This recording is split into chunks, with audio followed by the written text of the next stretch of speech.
Hey friends, we're glad you tuned in to this episode of Beards and Bitcoins, a crypto podcast for the man's man, and all you beard-loving ladies. In this vast kingdom of nerdy incels, two men stand out as different from the crowd. BitBoy and J-Chains were both voted least nerdy in high school, and most likely to have a better than mediocre podcast. Join them each week as they discuss all the hottest topics in cryptocurrency, as well as the fan favorite segment, Manspreading. So make sure to hit subscribe and turn on those downloads. Here are the dudes, Ben and Justin. Hey everybody, welcome back to Beards and Bitcoins, a crypto podcast for the man's man and the ladies who love them, of course. As always, I am your co-host, BitBoy Crypto. I am joined by my dog, J-Chains, co-host extraordinaire. What's up, baby? Dang, dude, you're freaking raw right now, dude. Getting lit over there, man. I like it. Ooh, look at Whoa. If you're watching the show right now instead of just lilistening, like, Chains is up here like flexing. Like, what is that literally about, flexed. Dude? Those Are traps, you, like, baby. You stunting? You stunting right now? Wow, dude. I'm juicing. Are you really juicing right now? You look like no. I would take. We had talked about this before. I would entertain like a 6-week cycle. Just to get back in shape, and then from there do it naturally. Yeah, but you know the thing is, they say you don't want to do it if you're not in shape. Ooh, it's like the catch-22.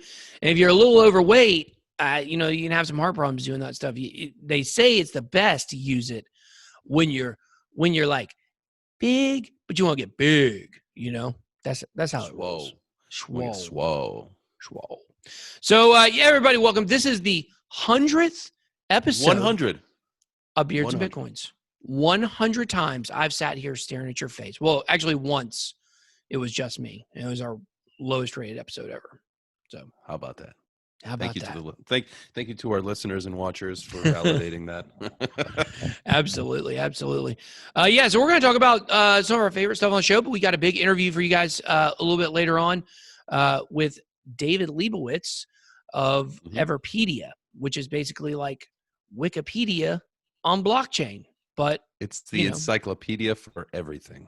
Yeah, that's one of their lines. For sure. Well, the 100th episode is also sponsored by Monarch. The Beards and Bitcoins crypto podcast brought to you by Monarch Wallet. Rule your own financial kingdom from the palm of your hand. That is absolutely correct, Ben. The team at Monarch, they are working hard to bring you the one app to access all the best crypto services. These guys believe in delivering tech and not hype. That's right. With the universal, decentralized Monarch Wallet, you can buy, store, spend, and earn crypto. With Monarch Pay, you can set up and accept recurring crypto payments so you can get that Skrilla. Ooh, I like that. So if you need more information, make sure that you check out monarchwallet.com or monarchtoken.io today. That's right. Well, let's go ahead and jump into news break where we're going to talk about ourselves. News break. All right, guys, welcome to News Break. Today, we are going to be talking about all of our favorite moments because this is our 100th episode, all of our favorite funny moments, sad moments, mad moments that we've done throughout the history of the show. But first, I want to let you know the News Break is sponsored by bestchange.com. We will get into a little bit of information about them after the segment. So, 100 episodes, man. The good, the bad, the embarrassing, the funny. It's been a run. Was there any funny? I think we've had some funny moments. Maybe so. I think so. Yeah. Funny would be classified differently depending on like the users, right? Like tell a story. Like the second time we interviewed John McAfee, I had you. We actually called him on his cell phone. I had you. I was trying to initiate a three-person call. Just say three-way. I was trying to skirt around. Yes, I was trying to initiate a three-way with you, me, and John McAfee. And perfect. I forgot to click over the merge call button, so it was just me and him the whole time, and you were just waiting on the. I was just sitting on the phone, on hold the whole time. Like, man, it's really taking a long time for him to get the setup. And finally, you come back and you're like, "All right, man, what'd you think?" And I said, "Wait, what?" You did. It's like you did the interview. It's like, yeah. So that was definitely pretty crazy. But then I had a really bad mistake where we had Richard Hart on the show where he was going to, tell us about his project, a lot of people know, pretty controversial. And we talked to him for an hour and a half. And I don't know if you guys have ever talked to Richard Hart. Most of you probably haven't. It's like a real like draining thing to do. Like, no offense to Richard, like he's a guy, okay. I want to be careful what I say. I don't want to say like I love Richard Hart and everybody's like, you heck Schiller. I've never invested in Hex or told anybody to do it, but it's real exhausting and draining to like spend an hour and a half talking to him. Like you really feel like, and then I didn't record the whole thing. We had to re-record. Do it again. Yeah. So we got 2 full sessions. That's all right. Yeah, it was okay. It was okay. My very favorite thing about the show, though? All of the other podcasters that quit while we're still going. Oh, man, so much capitulation in the crypto podcast game. Right. So much. And you know what? We just keep on trucking. The storm. We weathered the storm. Absolutely. So what's your favorite moment of the show's history? Oh, man.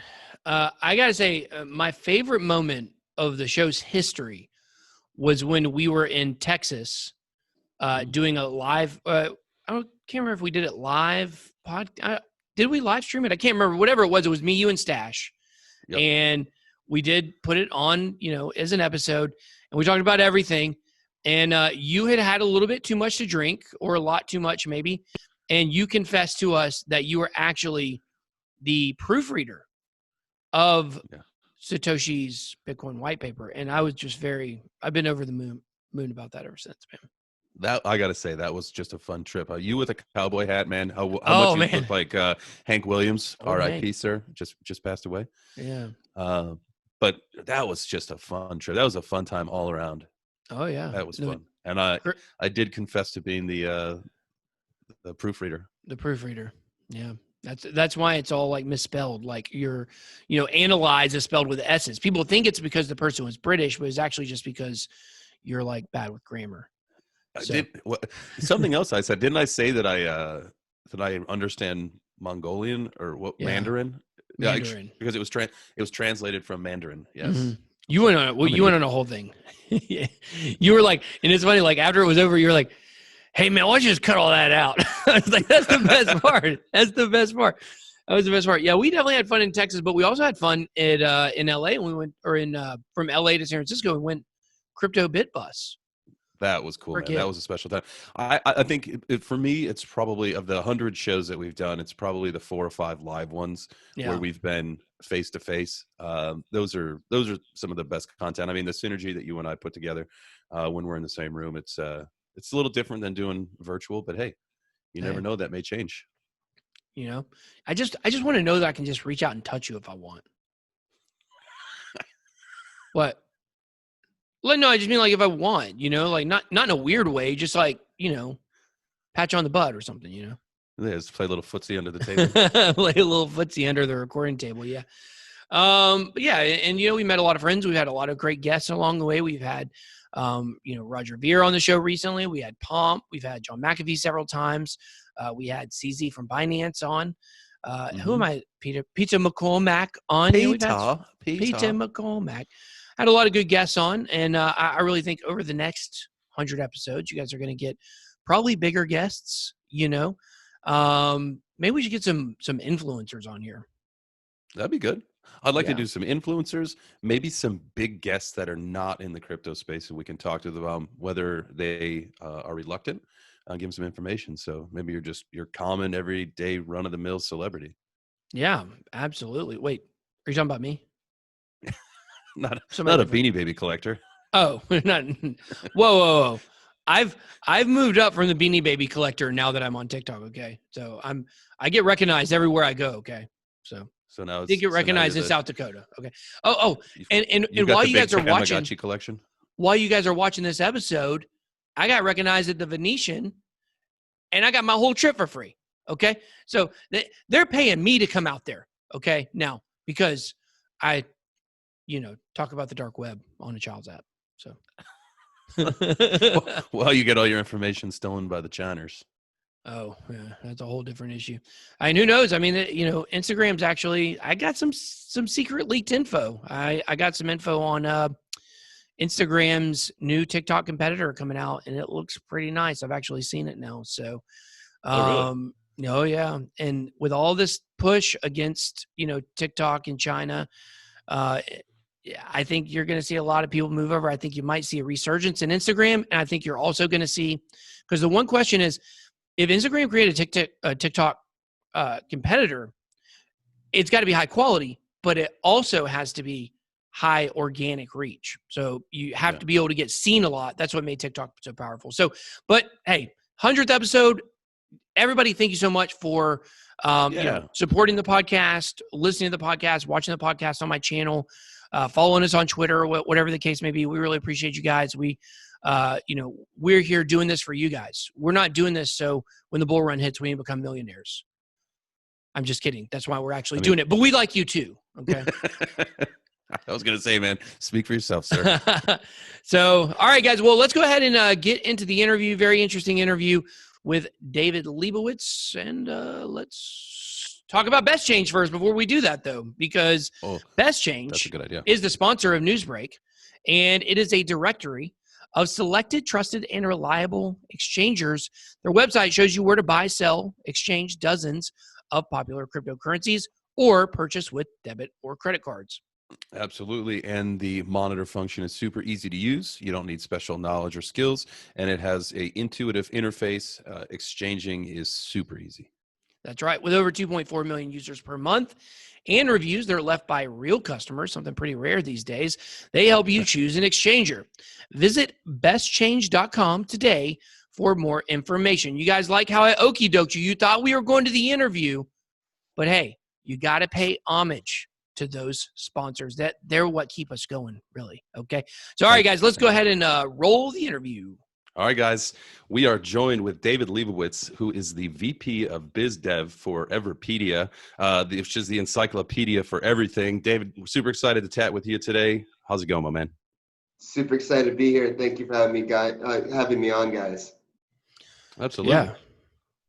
So Everipedia, it's like I said, it's the encyclopedia for everything. You can liken it to Wikipedia, but on steroids a little bit more. Want to get into that? Let's go over cool Wikipedia, basically.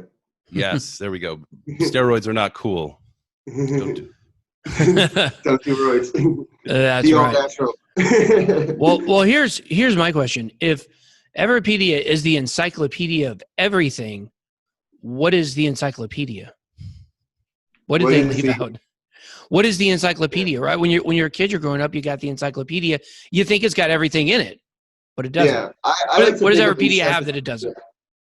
I like to think of encyclopedias like this. Encyclopedias are meant to give context on a wide range of information. Now, that information could be traditional information like, U.S. states, history, science. Wikipedia has done a great job of that. We obviously take a lot of influence from Wikipedia. But the problem with Wikipedia and a lot of these traditional encyclopedias is they don't have everything and they leave a lot of things out. They have these standards and restrictions. Actually, early on in Wikipedia history, they were cool. They had these this camp of editors called inclusionists. They're like, hey, everything can have a page. It's a stub. We can improve it. But, eventually, like this camp of deletionists and controlling editors came along and like, no, we need to have standards. We need to have notability requirements and all this other crap and whatnot.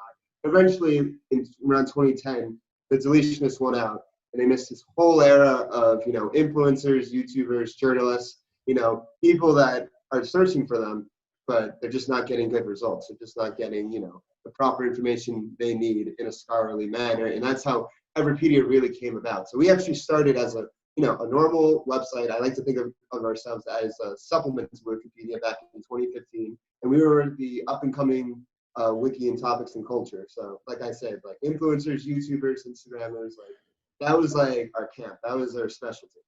And then, around 2017, 2018, crypto and, blockchain came along with Ethereum and ICOs. And we're like, wait, is there something there with blockchain? How could we truly be a next generation encyclopedia if we utilize blockchain in the right manner? And luckily our co-founder, Sam Kazemian, he already had experience with blockchain. He used to mine altcoins in college, so he used to be a big coin miner. He had a huge homemade computer in his dorm room and stuff. So he already had that learning curve, and then he kind of left that to start Everipedia, and then he kind of came around full circle again. And so he already had that experience. We got connected with the right people in the EOS community, And then in 2018, we were able to raise a private equity round of $30 million from Galaxy Digital. So we didn't do an ICO. Yeah, big stuff. We airdropped to all EOS token holders. And we are by far like one of the largest tokens on EOS, and definitely have made like the most progress on the chain. We're the flagship app for sure. And so we have Everipedia, the encyclopedia of everything that's on the blockchain. We have this. We like to combine knowledge and market forces together. So it's all ruled by the IQ token. And someone just came in. Anyways, and then sorry, I just lost my. Market forces. Will kind of govern the IQ token. It incentivizes edits. Editors are rewarded for good edits. They submit tokens to make edits. IQ token is used to vote on other edits and whatnot. And then also we actually have a second app. So we have like a wider mission with Everipedia. We see the IQ token as a foundation of a knowledge economy that powers a family of decentralized applications. So our second app is called Predict, which is prediction markets that we like to frame as knowledge markets. I like to think of it like this: if Everipedia is historical knowledge and past knowledge, people go to Everipedia to learn, whether it's about cultural topics or like history or anything. We have all of Wikipedia imported on our site. But with Predict, they use the knowledge that they already know, so it's future knowledge. So they use what they know to anticipate events and bet on outcomes and get rewarded for it. And so the IQ tokens used there too, and user submitted markets with IQ tokens, the IQ resolution process. People can bet on markets with IQ tokens, of course. And so we have a lot of things going on. It's really exciting I've been with Everipedia since 2016, before it was crypto was even thought of. So to see this evolution from just this website, alternative encyclopedia, to this company that builds world-class dApps is like truly incredible, and I'm really proud to be a part of it. Absolutely. So with the IQ token, I know one of the things I had read is that I think in a previous position with Everipedia, you were partnerships and exchanges. That was one of your focus. Yeah. Now, did you and I know that when you came in, were you guys already on Binance, or did you spearhead that campaign along with OKX? Yeah. So So before I was director of partnerships and exchanges in 2019, I got promoted to VP of business development this year. So with Binance, I have to give our co-founder Sam Kazemian credit for that. He really shepherded that. He was the one able to get in contact with them. With the Binance team. I was the one that actually forged a relationship with OKX. So it was obviously like a combination of both of us that ended up getting those listings. And with both of those listings, I want to put this out there. We paid no listing fees. They just they loved the merit of our project. They saw the potential in it. They saw our team. They saw our plans, and they're just like, we gotta get these guys on here. And so now the IQ, if you want to use our products like Everipedia, if you want to edit Everipedia, or propose prediction markets on Predict, it's a lot easier now to get IQ tokens on Binance to do so. Nice. Yeah, interesting. So here's a question I have. What kind of market share? I didn't know if that is considered a market, like information on the internet. I guess it is. Like what kind of share are you guys getting of web traffic? If somebody looks something up, you've got you have BitBoy crypto listed. Wikipedia's got BitBoy crypto listed. Who are they going to? I mean, Wikipedia is going to be at the top, right? So what percentage of people are funneling straight to you guys and not using Wikipedia? Yeah, well, Google donate, whether it's privately or publicly, they donate to Wikipedia, so they definitely have relationships. Really? Yeah, you can look that up. They donate to the Wikimedia Foundation. Wow, that sounds totally backwards from what you would think. Yeah, Wikipedia in the early 2000s, they won the SEO lottery. I'm not familiar if there are other encyclopedias. I mean, yes, there definitely were other encyclopedias around, but Google just liked Wikipedia the most, and was like, all right, you're gonna get the most SEO, and bestowed this crown on you. Well, I mean, Julian Assange, he was in cypherpunks. He was he knew Satoshi probably, so who knows what they were doing underhand. We got to call it WikiLeaks too. Yeah. But in terms of we're growing. We have several million unique monthly users on that visit Everipedia. And what I love about it is like the vast majority of people that visit Everpedia don't even realize they're using a blockchain product. They're just using a really nice, modern, sleek encyclopedia to get their information. Can we stop, because I just got WikiLeaks and Wikipedia confused? I cannot believe I just did that. And I don't mean let's stop the podcast. Let's keep rolling. I just wanted to come back to this, okay, and say you fact checked yourself. I fact checked. What was I thinking? What was I thinking? That was crazy. I thought you were thinking about SEO, like how like Wiki. Well, I was, yeah. I was trying to figure out like how they got so firm up at the top, but that's what she said. But yeah, because they are. I mean, they're there for everything, so it is interesting. Yeah, so it does make sense, I guess, that Google donates to them. I mean, they drive a lot of their traffic, probably.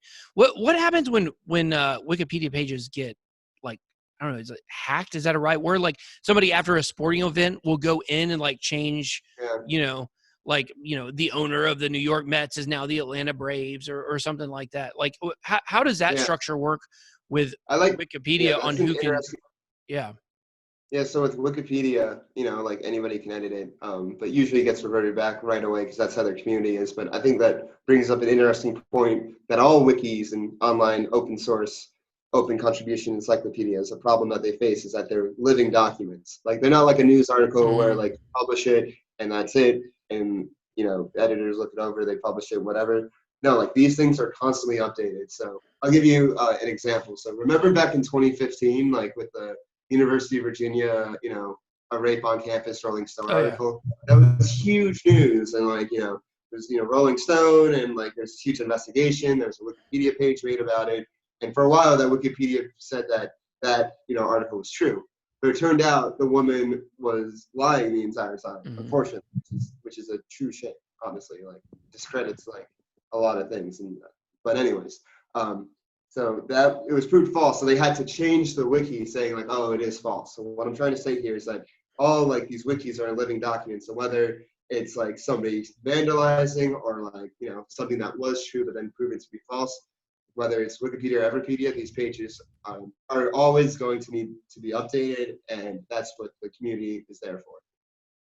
Yeah, and one of the cool things we talked about this before we started recording was that, one of the big differences between Wikipedia and Everpedia is that if you have your own page or if you need to edit something about your page, you can do so in Everpedia, unlike other encyclopedias, which is good, because if someone says something, false about you, it's nice to be able to get it corrected. That's one of the biggest complaints about Wikipedia. Celebrities, academics, they all say that like, Wikipedia has my page wrong. And then like they try to go in and they're like, oh no, you can't edit your own page, and then they hire someone to do it and they're like, oh no, like this isn't notable enough sorts. It's a whole mess, an absolute mess. Like why it should be way easier to correct information in this day and age. Yeah, I agree with that. And I think this is a larger like kind of societal point here with talking about information being living and things like that. Like I just always think about how people accept things at face value, and they say, if you read something and it says this is true, or if it's like a fact-checking website, like this was proven false, like over time that may change. And I think that example you gave of the rape case is a good example. Like the people that read that would have said like that is a fact, and that was the information that was given to them. And what we perceive as facts change over time. If you look at science, like science is the best example of this. Like if you go back 100 years ago for what they believed facts, certain facts were, now, we've been able to prove the exact opposite in, many cases. Nothing comes to mind directly, specifically. But I do think that we're really moving to like this weird place in the world where everything is like so fluid, like everything's so fluid, and we've got all these giant information webs. Fluid, the truth has always been fluid and subjective. And I think, fake news is like, a big buzzword and a big problem nowadays. And that's one of the problems we're tackling head on at Everpedia. What was the word? Fake news. Oh yeah. Fake news. Yeah. Yeah. That's, a huge problem nowadays. That's one of the problems we're tackling head on at Everpedia and Predict. And I think prediction markets are super relevant to that as well, because you can't argue with prediction market results. Like, I like to put it like people lie, numbers don't. And so, for example, let's say, Trump is like trying to boast his polling numbers, saying like, oh, like I have over 40%, 47% in my approval ratings. It's bigly, blah, blah, blah. But, let's say we have a prediction market about, will Donald Trump's presidential approval rating be above 47%? And it's no. And right there, you have something on chain that, completely counteracts that, and people can source that for the record. Prediction markets, I think, are going to be a huge tool in fighting against fake news. You actually have Facebook, coming out with their forecasts. Have you guys seen this? You know what forecast? I don't think so. So Facebook, this is one of Facebook's pet projects, for fun projects, but they have their own prediction markets. And so, a big problem with Facebook is they deal with fake news all the time being spread throughout their platform. So they are starting to have these betas of prediction markets out as a way to fight fake news, because you can't, fight the result of a prediction market. There's money on the line, there's people, the wisdom of the crowd. So I think in the future, you're going to see prediction markets be really prevalent. I mean, look at Augur. Augur has above a $200 million market cap. It's a top 50 CMC coin. So there's just huge potential for prediction markets. We'll see what happens with Augur V2 coming out on, July 28th, how much of a significant improvement that is. But there's just huge potential in the whole prediction market space, both. And I think doing it on blockchain is just, how Everipedia is the next generation encyclopedia on the blockchain, same thing with prediction markets. Well, when it comes to these prediction markets, you said something, I forgot the little buzz phrase about the collective agreement of people when it comes to specific things. What did you say that was? Collective wisdom. The what now? Collective wisdom of people. Yeah. What can't that be wrong though? It can't. I mean.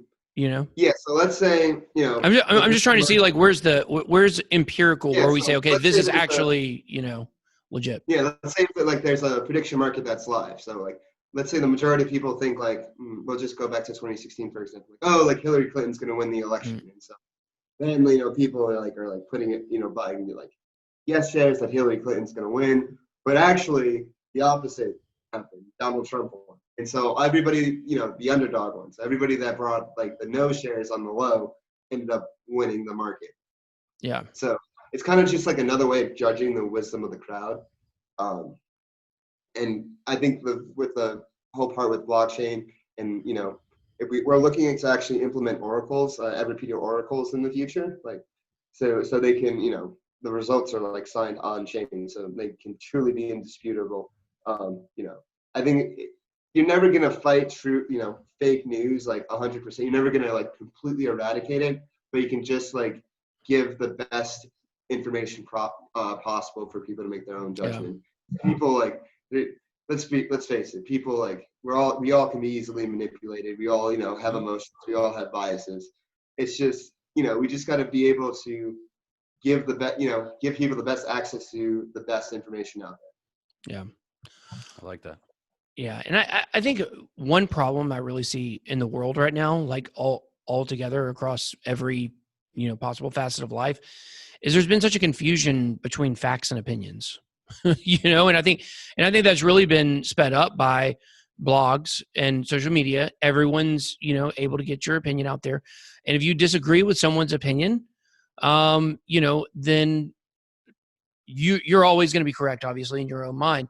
But now you're going to take your personal thoughts on things. You're going to say, no, this is a fact. When it comes to morality and the way that, people look at each other, or the way people, judge other people, you can't, there's still opinions, morals are opinions, we don't really, unless you're, you might be a Christian, you might be of a religion and say my religion says these are facts or whatever. But outside of that, morality is relative. And it's just really weird when we go through times in society where, people are trying to force their opinions on other people as facts. How do you see, what is the role of a site like yours getting information out, when it comes to controversial things? Because how can, if there's a topic that's really controversial, an event that happened that was really controversial, how can you write an objective article about that's no bias at all, when like it seems like facts are really hard to determine what they actually are these days. Before I was, VP of Business Development and Director of Partnerships and Exchanges, I was actually an executive editor. How I got started at Everipedia was writing the wiki pages.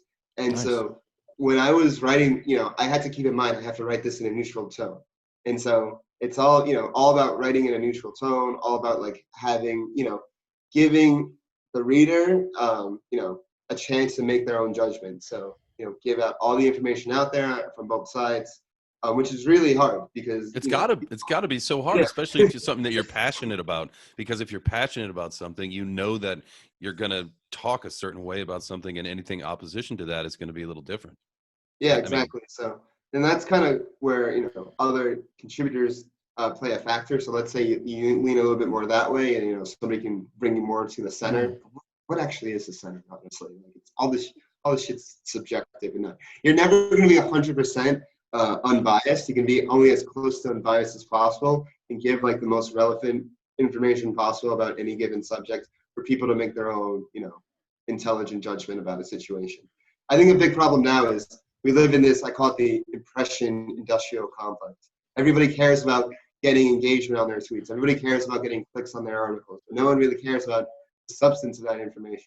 You see I feel a lot of like old school, media guard that were once highly respected, and now they've kind of just gone just down in the dirt and like just these squabbles, basically like trying to just get clicks and generate controversy because they know what they're doing.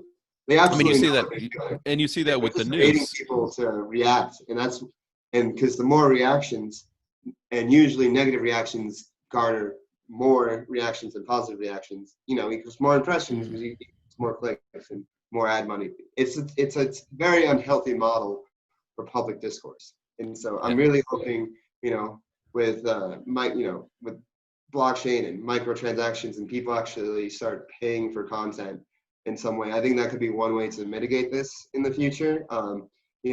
Other ways, hopefully I can see people like having, I see one thing is like Substack, people have their Substacks and like they offer it for free and then they have like a paid thing. Like I see kind of those funnels happening, like, like some of our articles are free, but then if you want like more in-depth reports or like in-depth like looks on topics, you have to pay for it. So I see, there needs to be a rebalancing of how, of the quality of information. And I think like we're gonna have to start paying for it again. We pay for our Netflix, we pay for media. We pay for our media already. Like, why don't we pay for something like as important as the news? Yeah, that's a good point. That's a great point. I mean, that's a really good point. That's why we're getting, crappy information out there, all the time. That's why people are stressed.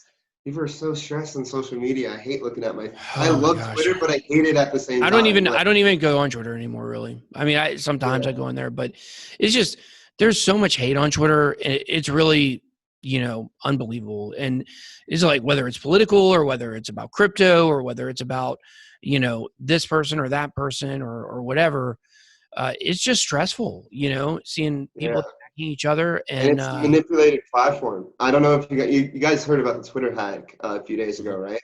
Yeah. So when the screenshots came out of the person who hacked it basically had the God keys of Twitter. They had the master panel, and they literally had in the master panel trends blacklisted, so-and-so blacklisted. And for years they denied, saying like, oh, like we don't blacklist things, but like they're blacklisting things. And like, that's I need to look into that. I need to look into that. If you're saying that's going to get leaked out because of this whole thing? It already has been leaked out. Oh, wow. That's huge. Because I mean, this is something I like to talk about. I love talking about, social media and the lies of these platforms. Yeah. And so that's, to me, like when it comes to like liberal and conservative. Okay. I think that a lot of people agree that everyone hates CNN. Like CNN gets the worst rap. And the reason for that is because they pretend like they're in the middle, and everybody looks at them and says, you're not in the middle. You're not even close to the middle. MSNBC, they're like, or whatever it is, CNBC. No, which one is the MSNBC? Yeah, MSNBC. Like they're really liberal and they're like, we own this, and then Fox is like, we're really conservative. They got rid of fair and balanced as their, slogan a while back, So people that watch that, they know what they're getting. And then people that watch the other channel, they know what they're getting. With CNN, they get like this really weird kind of warped, like, is this supposed to be in the middle? Is it not? And I think that's really, can be confusing to people. And when it comes to social media, we see the same things. You have these platforms that say that they're neutral, and we all look and see that they're not. Yeah. We know that they're not neutral, and we know that they blacklist stuff. And shadow banning, you can't tell me that shadow banning people on any app is not like antitrust might not be the right word, but they're lying to their show. They have secret practices. They're a publisher, not a platform if they blacklist like that. And yeah, I think, exactly. It takes them away as a mediator or whatever it's called, right? Yeah, and that's one of the things that Trump had said a few weeks ago, right? It's like, if you're going to act like this, we're going to treat you as a publisher. Absolutely. I think Jack actually recognizes the problem. He actually wants to make I like Jack too. And like, I think people, they associate like the man with the company, of course, like he's the founder and everything. But it's such a monolithic machine. It's huge. There's so many different moving parts, and there's so many different battles that we don't see inside of it. And I think Jack is on the right path when he said, like, I like recognize like decentralized platforms are going to be problems in the future, and that's why we want to like make a decentralized form of Twitter. And he said that several months ago. Like, we're starting a project to make a decentralized form of Twitter. So Jack, it's going to take, he's ahead of the problem. It's going to take some like time to get there, but I don't know if he will get there. I don't know I think he mentally is already there. I think that his hands are tied. He can't do anything. Yeah, he is there. He's there mentally, but like in terms of like action, like it's going to be hard for him. He's fighting so much. Like he was fighting like a corporate like private equity takeover a few months ago. Like that's some cutthroat shit over there. And plus, they make no money. Like, how are they even still open? How is Twitter still even a thing? They make no money at all, pretty much. Probably the most influential social media platform around. Like, remember last year or 2 years ago, Kylie Jenner tweeted, "Hey, like, does anybody use Snapchat anymore? I don't use Snapchat." Yeah, I remember. One tweet crashed the Snapchat price. Yeah. Well, Twitter's great. I know I'm not going. Yeah, it's a love-hate relationship. Crypto Twitter is different than just Twitter. Oh my God. That place is It's so funny. Oh my God. But I get it. I mean, there's some good leads I get on crypto Twitter. Yeah. But it's like it's just kind of entertaining, just because like people don't take it serious, and like sometimes you just don't take life too seriously, and it's just like really just these anonymous accounts, or just like the whole anonymous accounts like concept on Twitter. Like the other day, I saw like a Nobel a laureate in biology answer this like really deep, in-depth thread about the coronavirus, and he like referenced like gummy bear. You're absolutely right, because like the account was called Gummy Bear. Oh my gosh. Yeah. That's so funny. I mean, there's good information on there. I don't know how sustainable their business model is. I mean, eventually, I don't even know how they do ads, but I mean, hardly anybody does those. They're very ineffective. So I don't know what'll happen to Twitter in the long term. We'll see. But kept Vine around, obviously. Should have kept what? Vine? Yeah. They bought Vine and then they shut it down, and that opened the way for TikTok. Open the way for me, baby. Yeah. That's it. Okay. All right, guys. Well, I guess that's going to wrap it up today. David, thank you so much for joining us. If you could tell everybody where they can find you at. Yeah, so you can find me on Twitter at Dave Said That _. You can find me on Instagram at Dave Doing Things _. If you want to connect with Everipedia, Twitter's at Everipedia, Instagram's at Everipedia Official. Telegram at Everipedia, join our group. Predict, join our Telegram at Predict. Or Predict Twitter is Predict _network. So, follow me, follow us at Dave Said That, at Dave Doing Things. Nice. You got your birthday coming up next week, right? Yes, I do. Happy early birthday. Thank you. I appreciate it. Nice. Another year around the sun. And hopefully by the next time we have you on the show, we'll have the Beards and Bitcoins Everipedia up. And the BitBoy Crypto. Yes. And we'll have it up and the crypto when this is released. Perfect. What's that? When it's released. Perfect. Yeah. Awesome, guys. All right. Well, thank you, everybody, so much for joining us. It's been a great episode. You guys make sure to go give him a follow And that's it. We'll see you guys later. Thank you for listening to the Beards and Bitcoins Crypto Podcast. If you enjoyed this episode, please make sure you are subscribed on your favorite podcast platform and help us spread the word by sharing your favorite Beards and Bitcoins podcast episodes on your social media. Also, make sure to follow us on Twitter @BeardsBitcoins to participate in the weekly poll, chat, and share fire memes. Oh, and don't forget to visit our website beardsandbitcoins.com for more episodes, information, and merch today. See you next time!